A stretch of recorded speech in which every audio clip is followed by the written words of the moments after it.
60-40 जो नीति लेकर आई है, और ये जो राज्य सरकार कह रही है 2016 की नीति है, तो अगर 2016 की नीति लेकर आना था तो 2016 की सरकार लेकर आई थी। 2016 की सरकार को अगर राज्य की जनता ने नकारा, उसे अगर सत्ता से पदस्थापित किया, हटाया, तो उसमें एक कारण यह भी था 60-40 की नीति।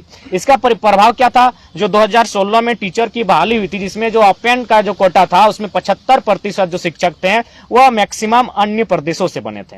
अभी आप देख सकते हैं 2022 की बात करें, जो बिरसा मुंडा की जयंती के अवसर पर, झारखंड स्थापना दिवस के अवसर पर जो इंजीनियर की बहाली की गई थी, उसमें 96% जो ओपन का कोटा था उसमें 96% अभ्यर्थी अन्य राज्यों के आए। तो अगर इसी प्रकार चलता रहे, इसी प्रकार अगर झारखंड के नियोजन पर, झारखंड के साधन संसाधनों पर अन्य राज्यों का दबदबा बढ़ता रहे, तो मेरा मानना है आने वाले कुछ सालों में झारखंड नग्न हो जाएगा, झारखंड के लोग हाशिए पर चले जाएंगे। और राज्य सरकार को समझ में आना चाहिए कि राज्य की शक्तियां भी है, इनके पास अनुसूचित 7 सुरक्षित है, जिसका ये प्रयोग करते हुए अपने राज्य के अभ्यर्थियों के लिए नियोजन की जो पॉलिसी है उसमें उन्हें प्राथमिकता दे सके। और आप खुद 2004 में जाके देख सकते हैं कि राज्य के पास कितना पावर है। इसी राज्य में 2004 में जब प्राइमरी टीचर की वैकेंसी ली गई थी, तो उसमें ऑल ओवर इंडिया में डीएलएड मांगा गया था, लेकिन झारखंड राज्य में बीएड मांगा गया था, इसी राज्य में। यानी राज्य के पास अपनी शक्तियां हैं, लेकिन मुझे समझ में नहीं आता है कि वर्तमान में जो झारखंड सरकार चल रही है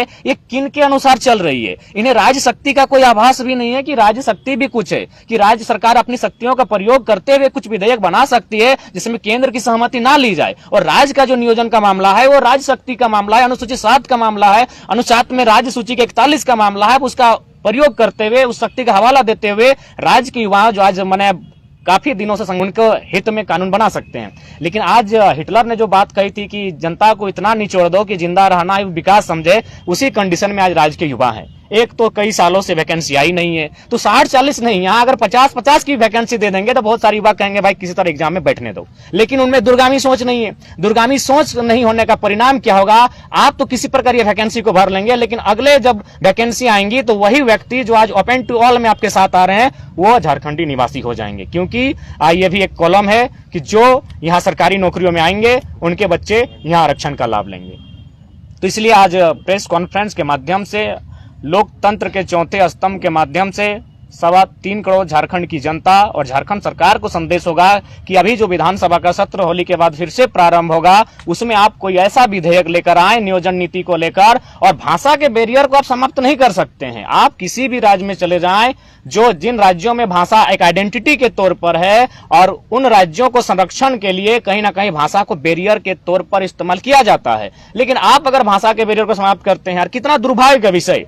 एक मुझे लगता है एक बहुत कम पढ़ा लिखा छात्र इस बात को समझ सकता है। मुझे लगता है जो पढ़े लिखे नहीं भी है वे लोग जान सकते हैं कि आज कितनी दुर्गति इस राज्य की है। आप अंग्रेजी को क्षेत्रीय भाषा में शामिल कर रहे हैं, हिंदी उर्दू आपका मन को लेकर आप क्षेत्रीय भाषा में शामिल कर रहे हैं, कितना दुर्भाग्य का विषय है।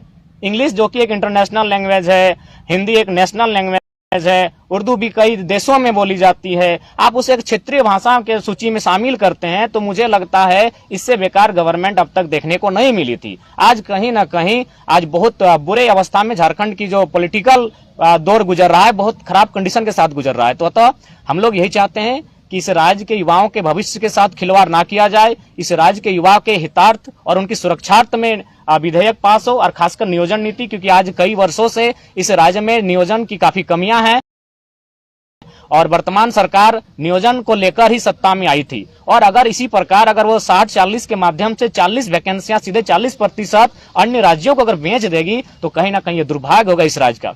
और उसी सत्र में नियोजन नीति झारखंड के हित में जिस प्रकार से हो, भाषा को बैरियर बनाकर, खतियान को बैरियर बनाकर झारखंड के युवाओं के हितमर बने, इसके लिए आज युवाओं को एक स्वर में आवाज को बुलंद करना होगा।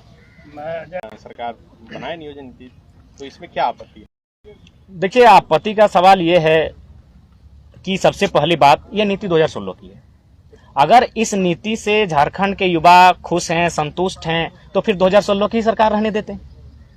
आप वर्तमान में जो झारखंड मुक्ति मोर्चा कांग्रेस की गठबंधन की सरकार जो आई है, किन मुद्दों के साथ आई है? इनका पहला मुद्दा जो सीएनटी में छेड़छाड़ हुआ था रघुवर सरकार के टाइम, इनका मुद्दा था यही 60-40 की नीति, जिस कारण आपका शिक्षक बहाली में 75% अन्य राज्यों के लोग प्रवेश कर गए।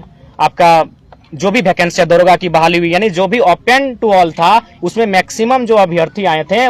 तो इसी के विपक्ष में जाकर वर्तमान सरकार को चुनने का काम किया था। और यदि ये वही पॉलिसी को लेकर आएंगे तो मेरा मानना है ये कहीं ना कहीं झूठ कह रहे हैं और इस राज्य की जनता को ठगने का काम कर रहे हैं।